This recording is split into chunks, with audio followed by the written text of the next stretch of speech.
almost Christmas. Can you feel the Christmas spirit? Let me read a story to you. The Christmas Train, a true story by Thomas S. Monson. I knew the question was coming, just like it came every year. My mother asked, Tommy, have you thought about what you want for Christmas? I yawned, as only a boy could yawn for a train, not a common wind-up model train that was affordable. Rather, I wanted one that operated through the miracle of electricity. I looked at my mother and replied, I am hoping for an electric train. The times were those when many families were not earning a lot of money, yet Mother and Dad, through some sacrifice, I am sure, presented to me on Christmas morning a beautiful electric train.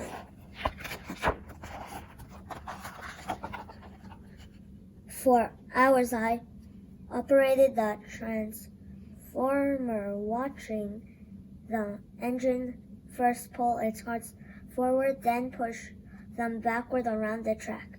My new train went around, round and round with endless energy, and I never had to wind it up. Mother entered the living room and said to me that she had purchased a wind-up train for Miss Hanson's son Mark, who lived down the street. Curious, I asked if I could see the train.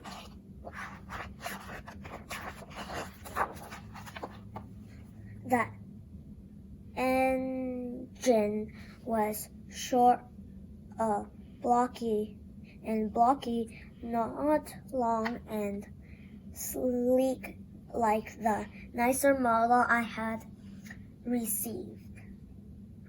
However, I did take notice of an oil tanker car that was part of his inexpensive set.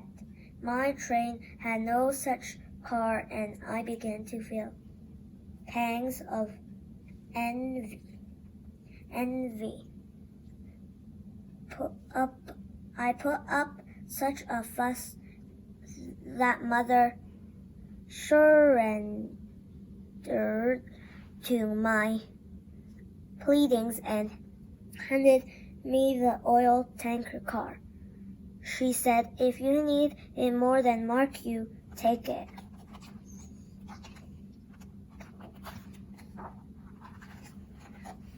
I put the oil tanker with my train. Of course, my electric train with endless energy could easily pull the additional oil tanker car. I felt pleased with the result.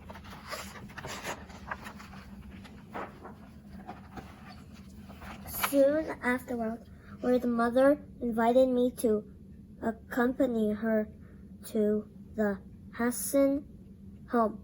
We gathered Mark's remaining cars and his wind-up engine and walked to his home down a nearby lane. I'll never forget the look on Mark's face when he received his train.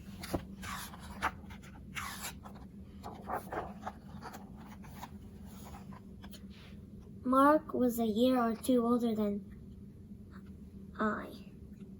He had never anticipated such a gift and was in his engine and was overjoyed as the engine and its cars plus a caboose went around the track. Just before we went about to leave, my mother wistfully asked, "What do you think of Mark's train, Tommy?" When I looked up in her eyes, I felt a keen sense of guilt and became very much aware of my selfishness. I said to Mother, "Wait just a moment, I'll be right back."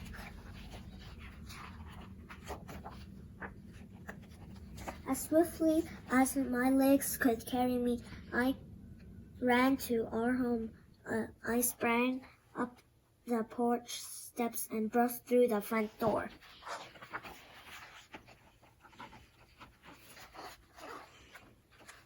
I picked up the old tanker car plus the additional car from my train set, flew down my porch steps, and ran back down the lane to Hanson's home.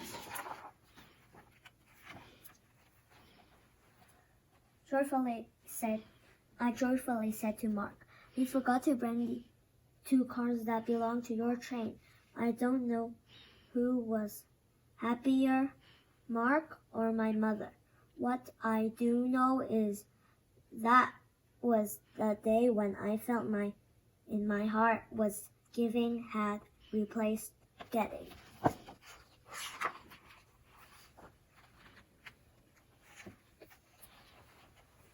Mark completed the 2 extra cars to his set and placed them on his track. "Do you want to stay and watch me?" he asked excitedly. I looked back at my mother, who of course nodded her approval. I couldn't help but smile and say, "Sure." I watched the wind-up engine make the labyrinth way around the track and saw Mark's face beaming. I felt supreme joy, difficult and desire, and impossible to forget.